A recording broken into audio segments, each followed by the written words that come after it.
All right, it is time for another Tom Brady breakdown, this time from week 4. I have 10 throws for you today, including the pick 6, of course. Let's take a look. Brady's going to come off play action and hit Mike Evans right on a post route. That's perfect. Okay, so Los Angeles likes to play a lot of cover 3. Take a look. Tom Brady knows all the defenders. Look at the defensive back right there. Heads turned looking at Brady. Defensive back here, 26. His head's turned looking at Brady. Everyone is looking at Brady. That's zone coverage right there. Tom Brady pats the ball once, throws it into a tight window. Take a look at this. Linebacker looking, safety right there. I mean, that's layered coverage. That's tough. Brady puts it right in there. Good job by Mike Evans holding on. Taking a little bit of a hit too. Comes down with it. Good job.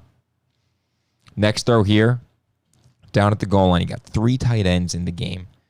Stacked formation. You got Gronk, O.J. Howard, and Cameron Brate. Okay, Cameron Brate's the third guy here, you know, in the trio of tight ends, but it's finally his turn to catch a touchdown. And take a look here. This is a low throw, and the only spot that Brate really has a shot for it. Just take a look at the defender there. He's playing his outside shoulder. Brady throws it to the inside so that Brate has the leverage, throws it against the defender's leverage. And then it's a low throw because it's in the front of the end zone. In the front of the end zone, you want to throw it low because the worst thing that happens is it's just, you know, dropped and hits the ground. But if you throw it high in the front of the end zone, worst case is it gets tipped up into the air and then you get a deflection, interception. You don't want that happening in the end zone. So good, strong throw by Brady right there to Cameron Brate. Let's take a look at the third throw of the day after Cameron Brate's done celebrating. Okay, let's get O.J. Howard involved. We saw Cameron Brate. Let's get to the other tight end. Again, mimicking. Cameron Brate caught this, by the way. Although it looks like he didn't. It was reviewed. He caught it. Mimicking the throw we just saw. Take a look at the defender's leverage. He's coming from the inside.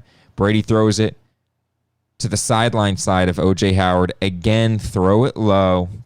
Bad things will not happen if you throw it low. Worst case is it's dropped, and that almost was. But again, 3rd and 4, good, strong throw by Brady. This is not more about the throw. It's about the pocket movement on throw number 4 from Brady. Slides up, and then on the run, throws it to Evans. What did we talk about 2 throws ago? Front of the end zone, you throw it where? Throw it low. Back of the end zone, you throw it high. Because if this ball is deflected, well, then it just goes through the back of the end zone. You live to see another day. High ball, you throw it to the back of the end zone. You avoid defenders like this possibly getting their hands on it and getting an interception. And this is to an injured Mike Evans. Comes down with a touchdown, 3rd and goal. Again, we're seeing a lot of 3rd down plays, 3rd down conversions. 3rd and 4 again. Okay, 3rd and 4 again. So last throw was to show pocket movement. Throw number 5 is to show arm strength, and this right here goes to Justin Watson. I mean, he's just running a slant right here. Brady has good protection. Rifles that in there. We'll take one look without slowing it down. Boom. Tight coverage, good, strong throw. Throw 6. Let's get O.J. Howard back involved again. And so I said this at the onset. Los Angeles does like to run a lot of cover 3. And so what do you do against cover 3? You hit them with the seams. Okay, because cover 3 means you have 3 guys splitting the deep portion of the field. Well, who's going to be covering that seam right there? Throw 7. I mean, we've seen this now 3-4 weeks in a row.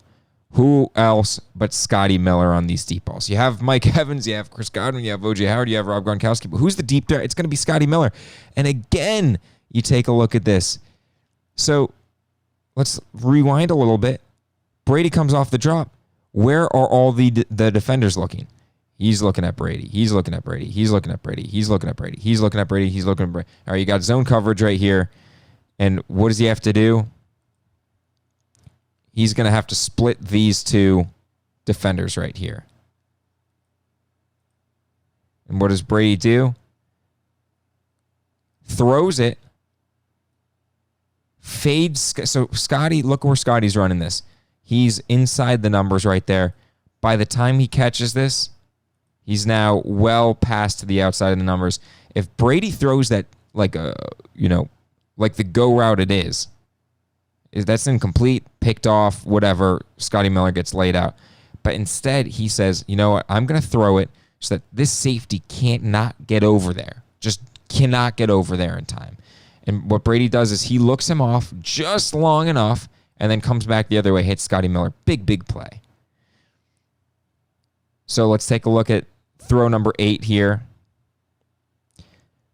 Not his best throw, but he trusts his guy Mike Evans.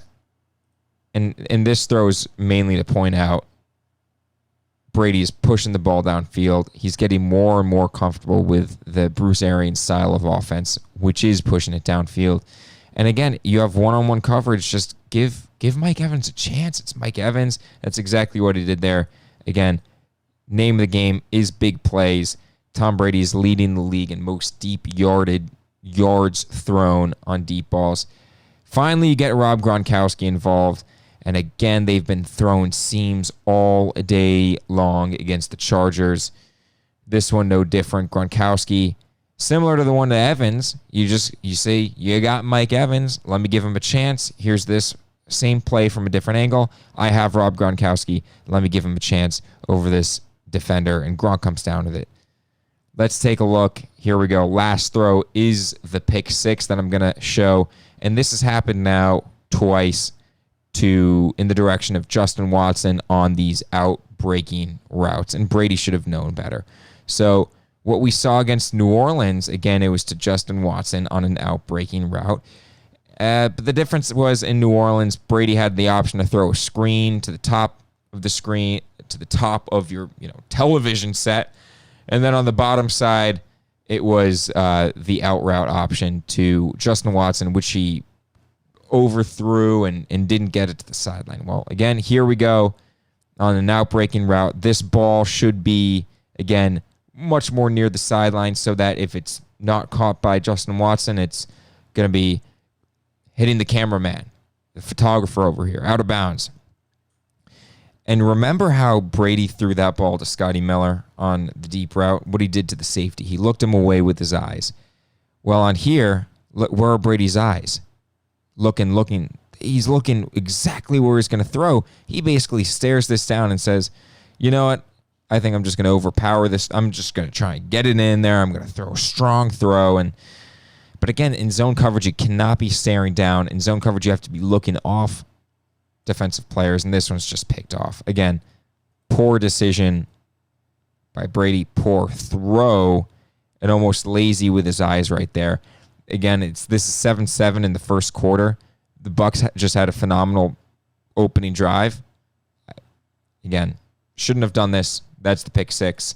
Yeah, you see the stat. Brady, in his last 6 games, has thrown 4 pick 6s. Quickly to break them down, week 17 against Miami, his foot was injured. That's no excuse. I mean, it was a poor throw, but that's something to take into consideration. The one in the wild card game was a tipped ball to Mohamed Sanu and then returned by Logan Ryan, his former teammate. Week 1, we've already broken down, and then we just broke down this one right there. So that was Tom Brady, week 4 breakdown. Pretty good day. 5 touchdowns.